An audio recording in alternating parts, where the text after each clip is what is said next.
আসসালামু আলাইকুম। কেমন আছেন সবাই? আশা করি সবাই খুবই ভালো আছেন। আমি আজকে নিয়ে হাজির হয়ে গেলাম শরপুটি মাছ ভুনা, সাথে সিম আলু ভাজি। তো এখানে আমি শুধু শরপুটি মাছ ভুনাটাই আপনাদের সাথে শেয়ার করব রেসিপিটা। সাথেই থাকুন,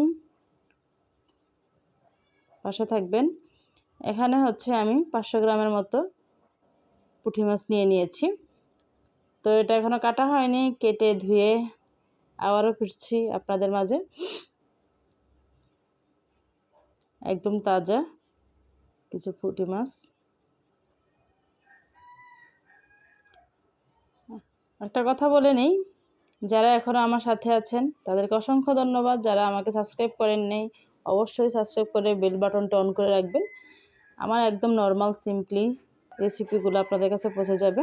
তো এখানে আমি মাছ ধুয়ে নিয়েছি, কেটে ধুয়ে পরিষ্কার করে নিয়েছি।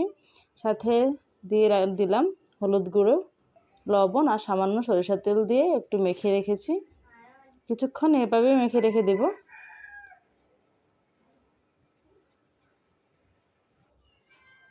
চুলায় একটু কড়াই বসিয়ে পরিমাণ মতো সরিষার তেল দিয়ে দিলাম।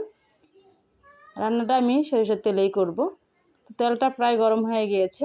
এখন হচ্ছে আমি মাছগুলো একে একে ছেড়ে দেব।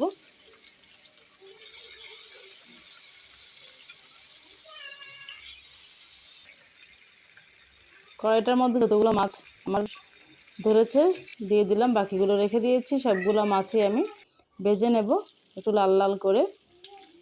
তো দেখুন আমার মাছ প্রায় ভাজা হয়ে গেছে। সবগুলো মাছ খুব সুন্দর করে ভেজে নিয়েছি। এখন রান্নার পালা। একটা কড়াই বসিয়ে দিয়েছি, এটাতে হচ্ছে ডাল বাগার দেব আগে। এটা আমাদের সব পরিবারেরই, মানে আমরা যারা হাউস ওয়াইফ আছি তারা এক পাত্রে 2 কাজ সেরে নেয় অনেক সময়।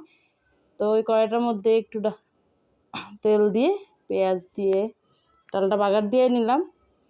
তো ওই সেম কড়াইতেই আমি হচ্ছে পরিমাণ মতো সরিষার তেল দিয়ে দিব।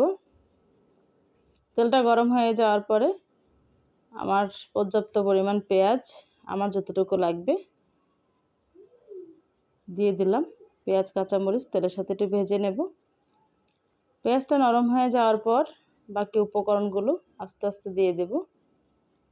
এখানে আমি সামান্য পরিমাণে রসুন বাটা, রসুন এবং আদা বাটা ইউজ করলাম। আপনারা চাইলে নাও দিতে পারেন, আবার যারা পছন্দ করেন তারা দিতে পারেন। এটা যার যার একান্তই ব্যাপার। তো আমার পেঁয়াজটা প্রায় ভাজা হয়ে গেছে। এখন আমি সামান্য পরিমাণে পানি দিয়ে দেব মশলা কষানোর জন্য। এখানে সামান্য হলুদ, হাফ চামচ মরিচের গুঁড়া, হাফ চামচ ধনিয়া গুঁড়া দিয়ে একটু কষিয়ে নেব।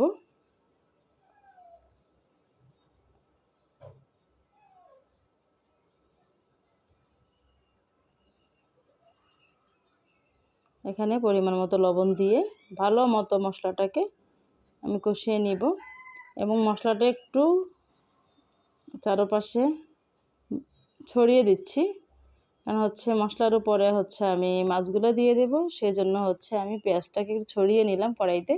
দেখুন আমার মাছগুলো সব আমি কড়াইয়ের মধ্যে পেঁয়াজের উপরে খুব ভালো মতো দিয়ে দিলাম। এখন এই তেলটা আমি কড়াইটাকে ঘুরিয়ে ঘুরিয়ে মাছগুলোর সাথে মিশিয়ে নেব। এভাবে চুলায় একদম কম আঁচে রেখে এভাবে মাছটাকে আমি ঘুরিয়ে ঘুরিয়ে রান্না করব। যেহেতু আমি কোনো পানি ইউজ করব না এটাতে, আর এই তেলটার মধ্যেই দিয়ে দেব। পুরো রান্নাটাই ফিনিশ করে নেব। এখন সামান্য ধনেপাতা কুচি দিয়ে দিলাম। এভাবে রেখে দেব আরও 5-6 মিনিটের মতো, একদম কম আছে।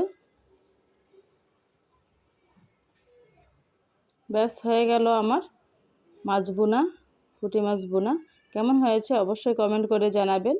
তাহলে আজকের মতো এখানেই। ভালো থাকবেন সবাই, সুস্থ থাকবেন, এই দোয়াই করি আল্লাহর কাছে সবসময়। আল্লাহ হাফেজ। আসসালামু আলাইকুম।